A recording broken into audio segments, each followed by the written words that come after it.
ఆవలిస్తే పేగులు లెక్క పెట్టుడు అన్నది వెనకటి ముచ్చట. ఈ సోషల్ మీడియా జమానాల నీ బండి నెంబర్ చూసి నీ భాగవతం ఏందో లెక్క పెట్టుడు ఇప్పటి ముచ్చట. నీ గూగుల్ హిస్టరీ చూసి నీ మిస్టరీ ఏందో చెప్పే జమానిది. అట్లనే కర్ణాటక డిప్యూటీ సీఎం డీకే సారు ఎక్కి తిరిగిన బండి హిస్టరీ కూడా బయటకు తీసి నెటిజన్లు ఎట్లా బ్రేక్ ఇచ్చిరో చూడురి.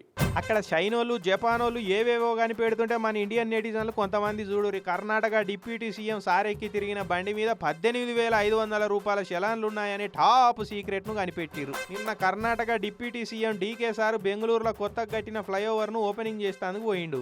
అయితే కొత్తగా నున్నకు కనిపించిన ఫ్లైఓవర్ మీద బండితోటో రౌండ్ వేద్దామని తోటి మంత్రి బైరతి సురేష్ను వెనక కూసోబెట్టుకుని బండి నడిపిండు సారు. మన నెటిజన్లు ఎంత హుషారు ఉంటారు ఏం కథ. ఇక ఆ బండి నెంబర్ను ఆన్లైన్లో కొడితే బండి మీద 18,500 రూపాయల చలాన్లు ఉన్నాయని ఎరకబట్టిరు. అన్ని కూడా హెల్మెట్ లేదు, cell phone driving, wrong route, wrong parking, signal jumping ఇవే ఉన్నాయి మొత్తం.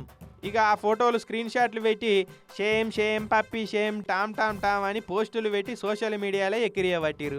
న్యూటన్ గురుత్వాకర్షణ శక్తి కనిపెట్టినట్టు ఇంకొక ఆయన అయితే సమరోత్సాహంతో చలాన్లే కాదు అగో డీకే సార్ పెట్టుకునే హెల్మెట్ను కూడా చూడురి వట్టిదే, దాని మీద ఐఎస్ఐ మార్కు కూడా లేదు, అంటే డూప్లికేటు, అంటే మంత్రే రూల్ తప్పిండు చూడురి అని కొత్త ముచ్చటగా కనిపెట్టిండు. మీరిద్దరూ అదే కనిపెట్టిర్రు. వీళ్ళు వెనకనే వస్తున్న ఇంకో ఎమ్మెల్యే అయితే బండి మీద హెల్మెటే పెట్టుకోలేదు, అది కూడా చూడురి అని ఇంకొక ఆయన కనిపెట్టిండు. ఇట్లా నెట్టన్నలు బండి జాతకాలు హెల్మెట్ జాతకాలు అన్ని బయట పెట్టి ఓ అని ఎక్కిరియబట్టిరు పాపం డీకే సార్ను. అంటే హెల్మెట్కే ఐఎస్ఐ గ్యారంటీ లేదు కదా, ఫ్లైఓవర్కి ఏం గ్యారంటీ ఉంటుందని నెటిజన్ల అనుమానం ఉన్నట్టున్నది. కానీ ఈ దెబ్బతోటి సారు ఫ్లైఓవర్ను కట్టించినవన్న పేరు కంటే షెలాన్ స్టార్ అన్న పేరే ఎక్కువ వచ్చింది ఇక సోషల్ మీడియాలో.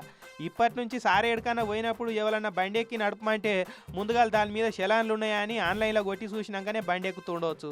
అయినా మన దేశంలో లీడర్లను నిలదీయవలసిన పెద్ద సమస్యలు ఇవే కదా మన నెటిజన్లకు అని ఇంకొంతమంది కూడా కామెంట్లు పెట్టబట్టిరు ఇదే సోషల్ మీడియాలో.